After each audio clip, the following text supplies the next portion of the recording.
Hello, guys. Today we have Andy Valvur with us. He just made a nice speech on the stage of Pardavimų formulė. So, Andy, how are you feeling? I'm feeling great. It was a lovely audience, and it's always fun to be in Vilnius. Okay.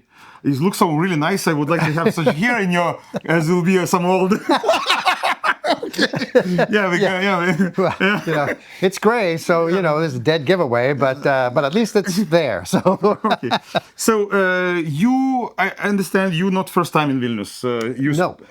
I came. Danius brought me here about 7 years ago. Okay. And then I did something with him in Riga. And so Danius and I have been friends for, about 7 years. Okay. He's great. He does wonderful shows, puts on a great show, brings in really interesting people. Today, Chris Voss was fascinating for me. Really. You like it? I liked it, yeah. I thought he was very interesting. Okay. Did you know him before? No. Oh, okay. No. I mean, I'd read about the case that he negotiated, but I hadn't met him. Okay. So let's speak back to the business of sales. Yes. You and sales, how we can connect this? Do you have like experience in sales? When I was younger, I worked for places that did sales. These days, I do voiceovers for television and for I narrate documentaries and stuff. Okay. So I need to sell my voice. Right? And I have to present my voice to people. I have to send them my voice. I have to send them an email that I hope they will open. So, you learn little tricks here and there. Understood. My question is to you about your voice and what you do. How, from your perspective, is important for a sales guy or sales lady to use his or her voice and how to tell a story, maybe funny, I don't know. What's your opinion about that? Well, humor always works. Okay. Because if you can make people laugh, then it puts them at ease. Okay. And I usually make fun of myself. Because, well, there's so much material. So, but laughter is a really great way to open the door and to have a conversation. And what you want to do is start a conversation. You want a response. You want, when you reach out to someone, you have to give them something that they go, well, that's interesting. I want to, so it's years of practice and years of experience and trial and error. Okay. So we had the sex sell, now sexual humor sell. Well, sex used to sell, but for me, not anymore. Now I have to go just with humor. Yeah, but for young guys, for all the humor. Sex used to sell, not anymore. So, of course, you have experience, a long, a lot of years behind your back. But for young guys, what do you suggest? Where to find these stories of fun?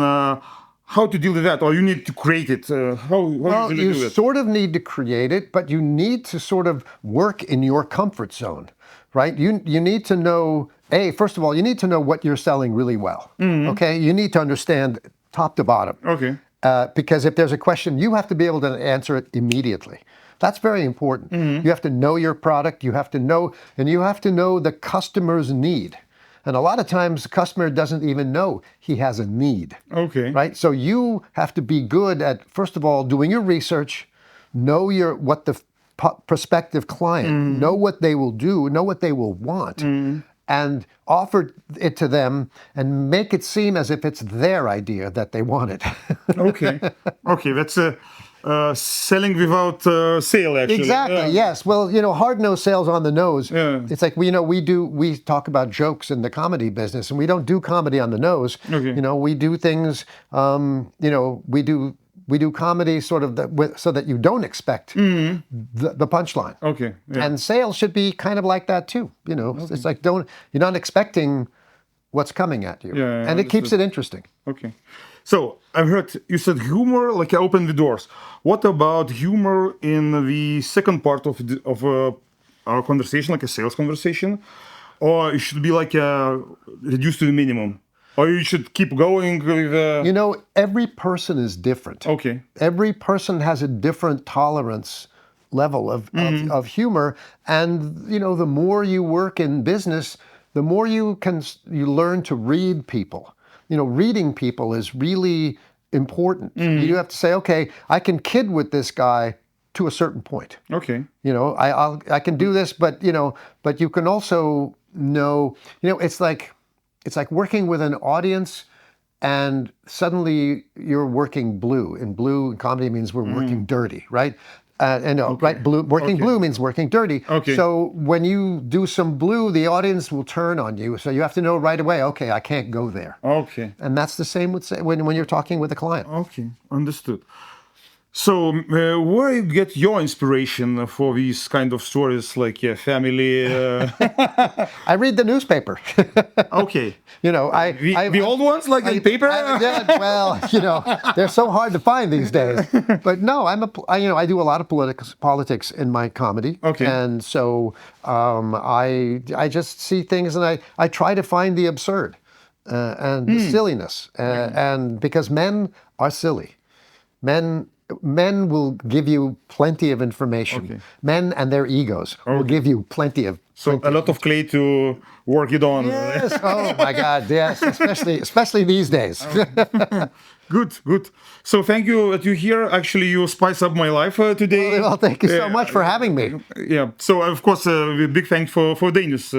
Well, and I give Danius big thanks. It's always fun to work for Danius. Super. Any punchline for the sales community of Lithuania from you? Punchline. Punchline. Punchline. Or like a slogan, or like a. Never take no for an answer.